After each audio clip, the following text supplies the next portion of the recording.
Hey, what's up, y'all? I have an update on the Gene Hackman stuff. Uh, let's get into it. And shout out to Court TV for this. Schedule bookings online. Send text updates to customers and which was pretty minute and insignificant. Since that time, Again, Xena, this is the Court deceased dog, TV. has been taken for necropsy at the Veterinary Diagnostic Services, and we'll be awaiting those results. Let's speak a little bit in reference to the timeline for Betsy Arakawa. We know from our investigation that on February 9th, 2025, she picked up Xena from Gruda Veterinary Hospital. There was a procedure that was done with the dog, which may explain why the dog was in a crate at the residence. Let's move on to February 11th, 2025. Mrs. Arakawa had an email conversation with her massage therapist at about 11:21 a.m. Moving on into the afternoon, Miss Arakawa was at the Sprouts Farmers Market between 3:30 and 4:15 p.m. Miss Arakawa was seen on surveillance video at the CVS pharmacy in Santa Fe from 4:12 to 4:20 p.m. She then stopped at a local pet food store at about 4:54 p.m. Her car was seen on surveillance, and the remote control clicker that is assigned to her and her vehicle was used to enter the subdivision to gain access to the gated community at 5:15 p.m. All right. Numerous emails were unopened on her computer on February 11th. There was no additional outgoing communication from her February or no activity 11th. after February 11th, 2025. Damn. Cell phone information, the cell phone information and the cell phone data is pending. We're working with state police to get the information from those phones. Our investigation shows that all the last known communication and activity from Miss Arakawa was on February 11th.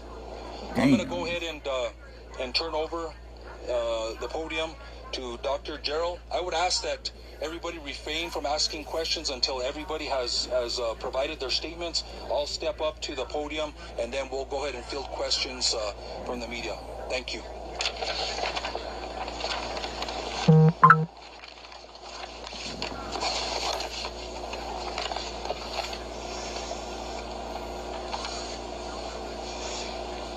Good afternoon, and thank you for being here. I'm Dr. Heather Gerald, the Chief Medical Examiner for New Mexico at the Office of the Medical Investigator. I'd like to begin by stating that it is unprecedented for the Office of the Medical Investigator to make public statements about death investigations. However, the circumstances surrounding these two deaths require accurate dissemination of important information. I've also spoken with the Hackman family prior to this conference, who are aware of the autopsy findings and conclusions and are aware of this conference. On Thursday, February 27th, I performed an autopsy on Mr. Gene Hackman. Medical examiner Dr. Daniel Gallego at the Office of the Medical Investigator performed a full autopsy on Miss Betsy Arakawa Hackman. Also on Thursday, February 27th. By report, Miss Arakawa Hackman's legal name is Betsy Hackman, which is how she will be referred to hereafter. The cause of death for Miss Betsy Hackman, aged 65 years, is hantavirus pulmonary syndrome. The manner of death is natural. Autopsy examination and full-body postmortem CT demonstrated no findings of trauma internally or externally, with microscopic findings consistent with hantavirus pulmonary syndrome. Laboratory testing was positive for hantavirus at a clinical lab, with required confirmation testing positive at Scientific Laboratories Division. Testing for COVID-19, influenza, and other common respiratory viruses was negative. Testing for carbon monoxide was negative. There were no other significant natural disease findings. Thyroid medication, which were being taken as prescribed and is not currently a concern for a contributory cause of death. The cause of death for Mr. Gene Hackman, aged 95 years, is hypertensive and atherosclerotic cardiovascular disease, with Alzheimer's disease as a significant contributory factor. Okay, I didn't know he had Alzheimer's. Autopsy examination and a full-body postmortem CT examination demonstrated no acute findings of internal or external trauma. Okay, so they showed died severe heart naturally. disease, Okay. including multiple surgical procedures involving the heart, evidence of prior heart attacks, and severe changes of the kidneys due to chronic high blood pressure. Examination of the brain showed advanced Alzheimer's disease, as well as blood vessel changes in the brain secondary to chronic high blood pressure. Laboratory testing performed at Scientific Laboratories Division was negative for COVID-19, influenza, and other common respiratory viruses. Testing for hantavirus was negative. Testing for carbon monoxide was negative. Additionally, there were no autopsy findings concerning for hantavirus infection. I have been asked when death occurred for these individuals. There is no reliable scientific method to accurately determine the exact time or date of death. Mr. Hackman's initial pacemaker data revealed cardiac activity on February 17th, with subsequent pacemaker interrogation demonstrating an abnormal rhythm of atrial fibrillation on February 18th, which was the last record of heart activity. Based on this information, it is reasonable to conclude that Mr. Hackman probably died around February 18th. Damn. Based on the circumstances, it is I reasonable gotta to pause this for a conclude second. that Ms. Hackman passed. So both of these people were at least deceased for at least a week and a half. If they were deceased for a week and a half, why didn't nobody do a wellness check? The only question I'm having is, why didn't no one do a wellness check? Let's continue. Away first, with February 11th being the last time that she was known to be alive. Lastly, clinically, hantavirus infection is characterized by flu-like symptoms consisting of fever, muscle aches, cough, sometimes vomiting and diarrhea that can progress to shortness of breath and cardiac or heart failure and lung failure. This occurs after a 1 to 8 week exposure to excrement from a primarily particular mouse species that carries hantavirus. The mortality of hantavirus, the mortality rate of the hantavirus strain in the Southwest is about 38 to 50%. The hantavirus strains in the United States are not transmissible from person to person.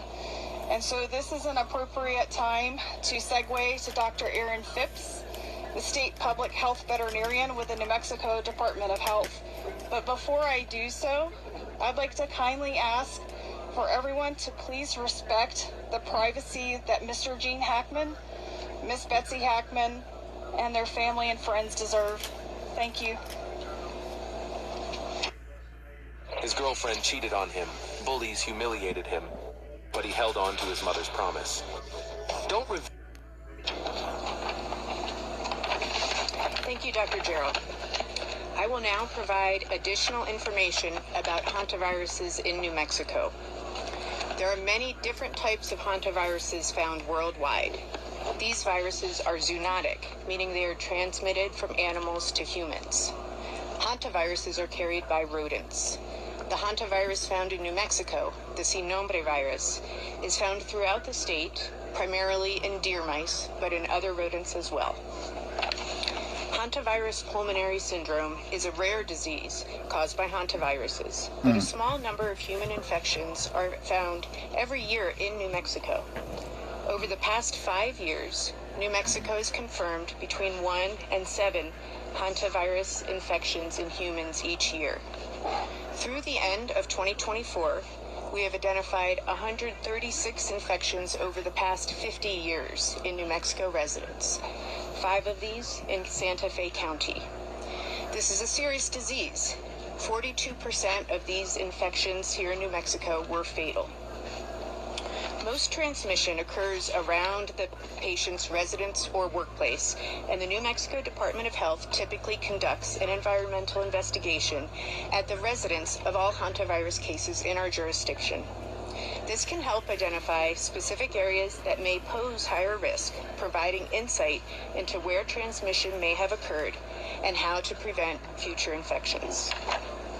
On March 5th, the New Mexico Department of Health staff conducted a risk assessment of the property, including the main residence, as well as other structures on the property. This was critically important to address concerns about health risks to first responders, as well as to inform any prevention measures needed to protect the family and other individuals entering the property in the future. We assessed the risk of exposure in the primary residence as low, similar to other well-maintained houses in New Mexico. We did identify signs of rodent entry in other structures on the property and provided information and resources about reducing the risk of hantavirus transmission related to those areas. Hantavirus can be transmitted to people through rodent urine, droppings, or saliva, so it is important to take special steps when cleaning up after rodents. Avoiding contact with or breathing in aerosolized rodent urine or feces, especially in a poorly ventilated area, is key. Detailed guidance can be found on the New Mexico Department of Health and the CDC websites, but I will provide a very brief summary now. It is important to use gloves and a well-fitting N95 mask when around or cleaning rodent-infested areas, and to open any windows or doors for at least 30 minutes beforehand to increase ventilation. Spray the area thoroughly with a 10% bleach solution or a commercial disinfectant. Let it sit for 5 minutes. Next, clean the area with paper towels, then throw them away in a covered garbage can that is regularly emptied. Before removing gloves, wash your gloved hands with soap and water or with a disinfectant, and then after removing gloves, wash your hands again with soap and water. It's important to never sweep up or vacuum mouse droppings, since this can spread particles up into the air. Since hantavirus is found throughout New Mexico, awareness of these risks and how to reduce them is important for all New Mexicans. The New Mexico Department of Health extends our deepest condolences to the families and friends during this difficult time. Thank you. Thank you. I think that'll conclude the statements for today. We will go ahead and take questions. I ask that there be one question per agency. And please state who you're directing the question to. There's several individuals here at this conference, sir. Just to clarify the timeline here, does this mean Gene Hackman was left at home with his deceased wife for a week before he passed away himself?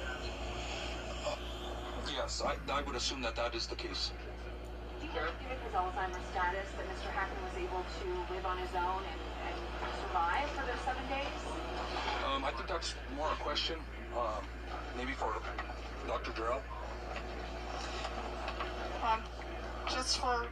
Just to repeat so that everyone can hear, the question was, do we believe that Mr. Hackman was able to live on his own and survive? The answer to that question is that Mr. Hackman showed evidence of advanced Alzheimer's disease. I'm not aware of what his normal daily functioning capability was. He was in a very poor poor state of health. He had significant heart disease, and I think ultimately that is what resulted in his death. I was able to look at fluid to determine if he was dehydrated, and I did not see evidence of dehydration. I did see evidence of very poor kidney function, and I think he died as a result of his heart disease and with Alzheimer's being that contributing factor. What about starvation? The question was, what about starvation? So, there was no food in his stomach, which means he had not eaten recently, but he had also no evidence of dehydration. Your understanding of the progression of the Alzheimer's, do you believe that he was possibly not aware that his wife had died, or didn't know what to do in that situation? It's difficult to answer. The question was he aware that Miss Hackman had died? And I think that question's difficult to answer, but I can tell you that he was in an advanced state of Alzheimer's, and it's quite possible that he was not aware that she was deceased. This is for the sheriff. Considering the circumstances under which Mr. Hackman was found in the mudroom with his walking cane and sunglasses by him, do you think there is a possibility that he was trying to get help for his wife? That's hard to answer. Again, it's hard to get into the frame of mind of what was happening at the time. And I don't know if we'll ever have the answer to that question, whether he was going to go for help or he wasn't. Sure. Are there any other big questions that you're trying to answer? I mean, does this answer the biggest questions you've had about their death in this case? Is there anything else? Yeah, so the question is there any other big questions that are left? I think a lot of questions were answered here today. I think there was, Dr. Durrell went over the cause of death, and I think a lot of those questions are answered. I think the timeline that we've been given as far as the pacemaker results and the history and evidence that we found as far as the timeline of Miss Arakawa, I think a lot of the questions have been answered. We are waiting on the cell phones, but I would, it's very unlikely that the cell phones are going to show anything else. Another question? Are there any signs of, what have you learned about Mr. Hackman's communication after February 11th? Did you talk to any friends of his who had spoken with him during that week-long period, or know anything about what he was doing? So the question is whether there was any communication from Mr. Hackman or activity, and no, at this point, no. I don't know if he used cell phones or technology or emails. There's no indication of that. So right now there is no activity from Mr. Hackman. Jack, do you know if his pacemaker was connected to some sort of monitoring system once took off the something's left?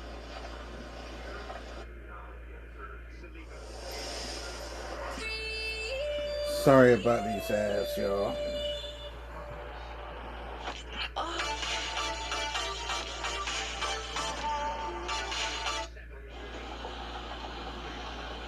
The question was his pacemaker connected to a monitoring service? The answer to that is that his physician, one of his physicians, had contacted me and told me that they could see the data from the 17th, but that to really get the most information from that would come from the interrogation of the pacemaker. And that's as much as I can answer, not being a cardiologist. They didn't say whether or not they were monitoring, or was his pacemaker equipped to send that data in the exact time so that someone could say, hey, something's not right? I can't answer that question, I'm sorry. Sir.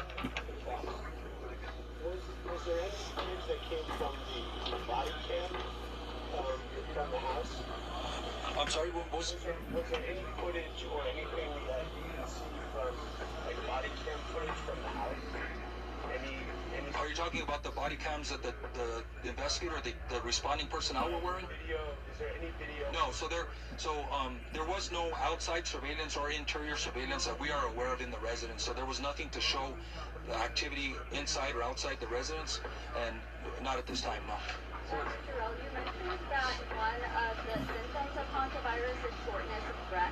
We learned before that Betsy Hackman was laying on the floor when she was found. What kind of medical episode would she have had to cause her to fall in and not be able to ask for help? The question was regarding shortness of breath with hantavirus and what kind of medical episode would we expect from somebody found on the floor. And I think to be able to answer that question fairly, it can go back to hantavirus infection, which initiates with what's called a prodromal phase. That's initially flu-like symptoms where a person has fever and muscle aches, they don't feel well. After, of course, being exposed to rodent excrement. And that phase can last roughly 3 to 6 days. And then they can transition to that pulmonary phase where they have fluid in their lungs and around their lungs. And at that point, a person can die very quickly, within 24 to 48 hours, roughly speaking, without medical treatment.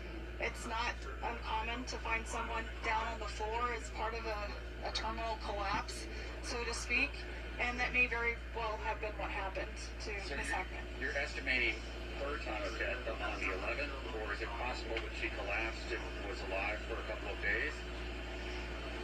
It's hard to say. I don't think she was on the floor alive for a couple of days. I think that she went through that time period, and I don't know when she began to feel ill. And those are just things that I don't know that I'm ever going to have the answers to.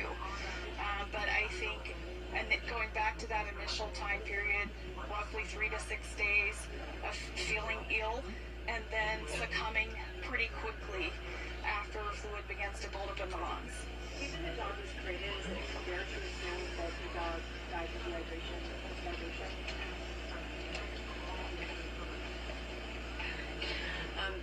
I don't think we know the answer to that. However, given the timelines presented, it is a possibility. Is it possible the dog had hantavirus? Dogs do not get sick from hantavirus.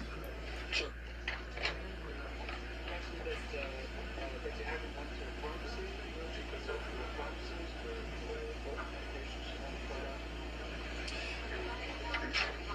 The question was if we knew on Betsy's visit to the pharmacy if there was some medication or if she consulted with a pharmacist.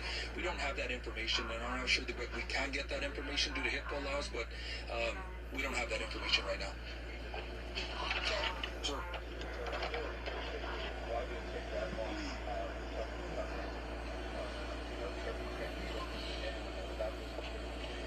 At this point, there's no indication that there was a caretaker at the home.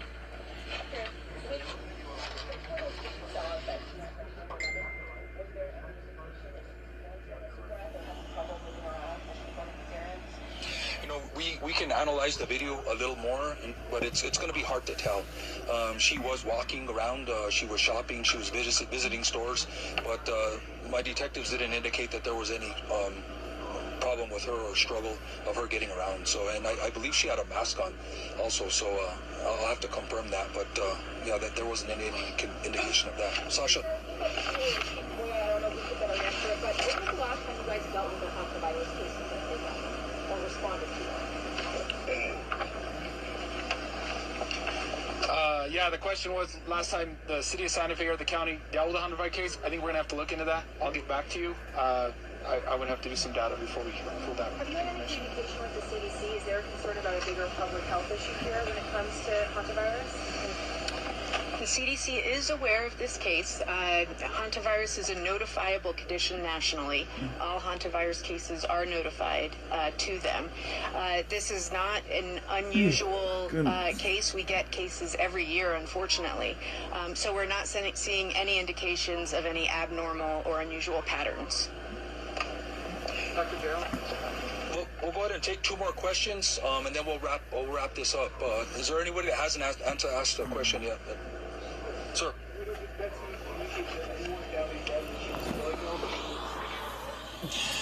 Again, we're we're going through some of the communications, and I think the cell phones may have some indications of that prior to the 11th. But as of this moment, I don't have any information that she was indicating that she was feeling ill during any communication. One more question. Is there no sense that this is criminal in nature? Are you closing this investigation? Are you still going to be releasing body camera footage from the deputies that entered the house? What happens next? So we will deal with IPRA requests as necessary.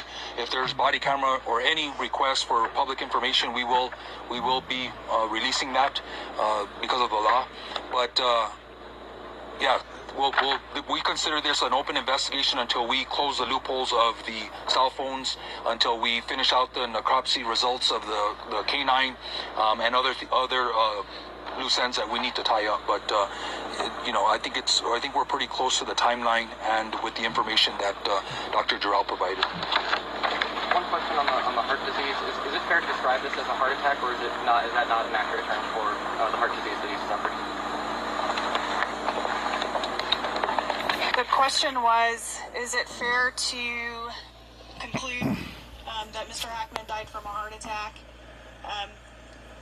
And the answer to that is that it's a little bit difficult to say. I saw no microscopic evidence of a recent heart attack. However, those changes can also take some time to develop, several hours to develop, so that I could see it under the microscope. He could have had an abnormal heart rhythm. We already know that he was in atrial fibrillation on the 18th, and that could have evolved into a more terminal heart rhythm. Is heart failure in those cases like suspended? The question was, did Mr. Hackman have heart failure? Oftentimes we see fluid around the lungs and heart failure and congestion of the liver. I did not see that in his case, but he had very poor heart, or very extensive heart disease.